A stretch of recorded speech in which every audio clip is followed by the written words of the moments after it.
Hello friends, this video on semiconductors part 17 is brought to you by examfear.com. No more fear from exam. Please make sure that you have watched all the videos till part 16 before going ahead with part 17.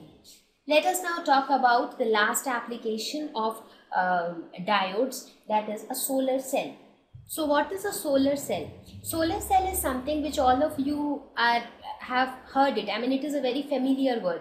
Solar cell is a device which converts solar energy into electrical energy.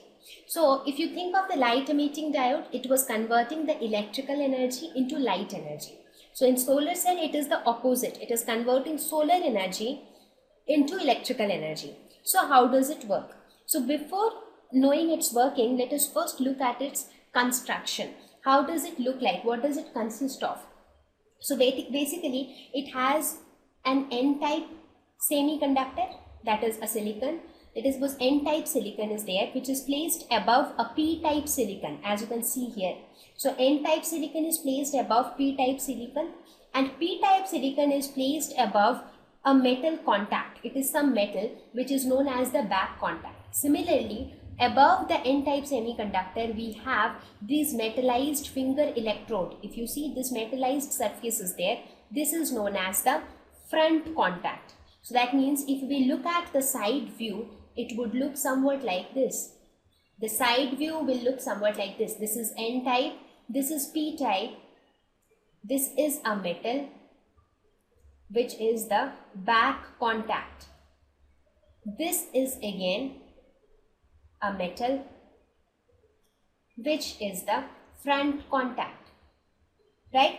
Now here this is N-type and this is P-type. So because of a potential difference which exists between the N region and the P region, there will be an EMF generated when solar radiation falls on this metal. So when solar radiation falls on this metal, an EMF will be generated, and this EMF will be known as photo voltage, and because of this photo voltage there will be a photo current which will flow through the circuit. So now we will look at its working in detail, but here the basic principle behind its working is that PN junction generates EMF when solar radiation falls on it, right? So you understood the construction. So now here also, since we are interested in more output power, if we want more output power, then area should be more where the light is falling, so that more area is exposed to more solar light, so that it can absorb more light. Now the working of a solar cell takes place in 3 steps. The first is generation of electron hole pairs.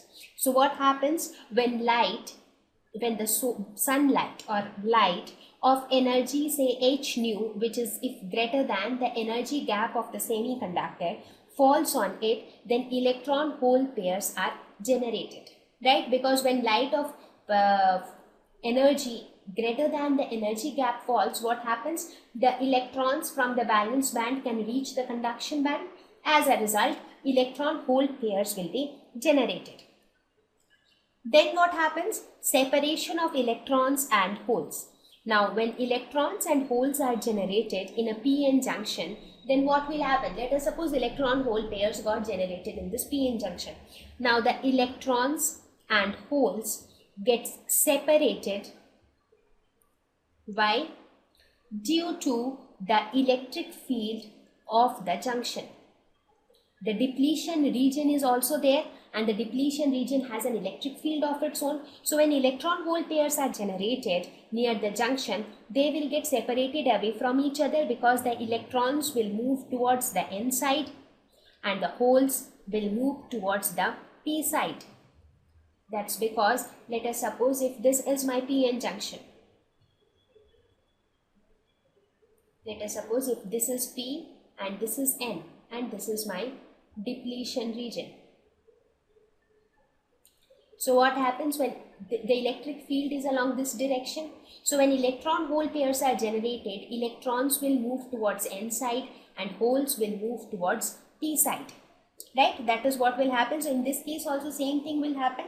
When electron hole pairs will be generated here, the electrons will move to the N side and the holes will move towards the P side. Now, as a result, there will be the third step, that is collection of electrons and holes. So what will happen in this case? Electrons will be collected by the front contact. In this case, let us suppose electrons move towards n side. So the electrons will move towards this side and the holes will move towards P, that means towards this side. So the electrons will be collected by the front contact. This is the front contact, and the holes will be collected by the back contact. So electrons collected by front contact and holes collected by back contact. So what will happen? The front contact will have all electrons and the back contact will have all holes.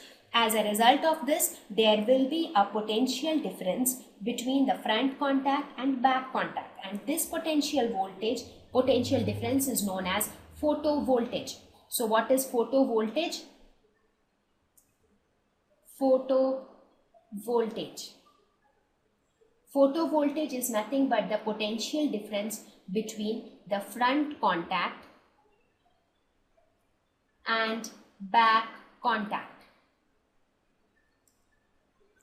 So now when an external, what happens when an external load is applied, a photocurrent flows, because now you have a photovoltage. So now if you apply an external load, what do you see? Photocurrent flows. So if external load is connected to these two ends, photocurrent flows. Right? So you understood the working of a solar cell. In solar cell, what happens when light falls on the cell, electron hole pairs will be generated, because light has, if light has energy greater than the energy gap of the semiconductor. So now what will happen? The electron hole pairs which are generated, they will move away from each other. Separation will take place due to the electric field of the depletion region. So the electrons will get collected by the front contact and the holes will get collected by the back contact. As a result of this, there will be a potential difference developed between the front contact and back contact, which is called photovoltage. So this, when connected to an external load resistance, what happens is photocurrent flows through the circuit. So this is how solar energy gets converted into electrical energy. So now let us look at the VI characteristics of a solar cell. Now in solar cell, what happens? The photovoltage which we are talking about is nothing but an open circuit voltage, right? You saw that it was not connected to any battery source or anything. It was just that object which was lying. No voltage source, no battery, nothing is used, but still an EMF developed. So this is known as open circuit voltage. And the current which flows through the circuit is nothing but a short circuit current, because when you connect this open circuit voltage through an external load resistance, you see that a current flows through the circuit. So that is a short circuit current. So basically in a solar cell, open circuit voltage gives rise to a short circuit current. So the graph which we can plot is somewhat like this. So this doesn't operate under reverse bias. Okay, so here this open circuit voltage gives rise to this short circuit current. So here the VI characteristics of a solar cell is little different than what we saw for the remaining diodes so far. But still we discussed solar cell because this also uses the same p-n junction concept, right? So now you understand that why semiconductors are so important. Semiconductors have got a wide range of applications because of its own properties. Because in semiconductors, it is like they can conduct in one direction. If you arrange them in the circuit in that way, they can not conduct also if you connect them in reverse bias. They can conduct more. I mean, if you want huge amount of current to be flown through the circuit, but the voltage should remain same, then you can make it operate in the breakdown region. So since the variation of the current with voltage is so different in different regions, then that you can make it useful for many different purposes. So here we end our discussion on semiconductor diodes, because at your level, this much of information is enough, and maybe if you go for higher studies, you will know more about all this. However, I have covered the basics of PN junction diode, as well as the semiconductor diode. So let us see what are the materials suitable. Okay, this I forgot to mention. What kind of materials will be suitable for a solar cell? Material with high optical absorption, so that they can absorb more and more solar energy. Band gap should be around 1 to 1.8 electron volts. A suitable band gap is very important, because if the band gap is very huge, in that case what will happen? Even if it absorbs more and more of solar energy, it will never be able to overcome that band gap. So, and if it is not able to overcome that band gap is nothing but energy gap. So it is same as energy gap. Some people call it as band gap, some people call it as energy gap. So if it is very huge, then you will never be able to generate electron hole pairs. And if it is very less, in that case what will happen? As soon as a little bit of solar energy will fall on it, it will immediately generate electron hole pairs. So that immediate generation of electron hole pairs is also not good, because in that case what will happen is that everything will happen so instantly that you will not be able to develop a photovoltage, right? So the band gap has to be a suitable band gap. Electrical conductivity, that electrical conductivity of that particular substance which is used for making the solar cell will also play a role here, that how much it can conduct, and obviously the cost. Thank you.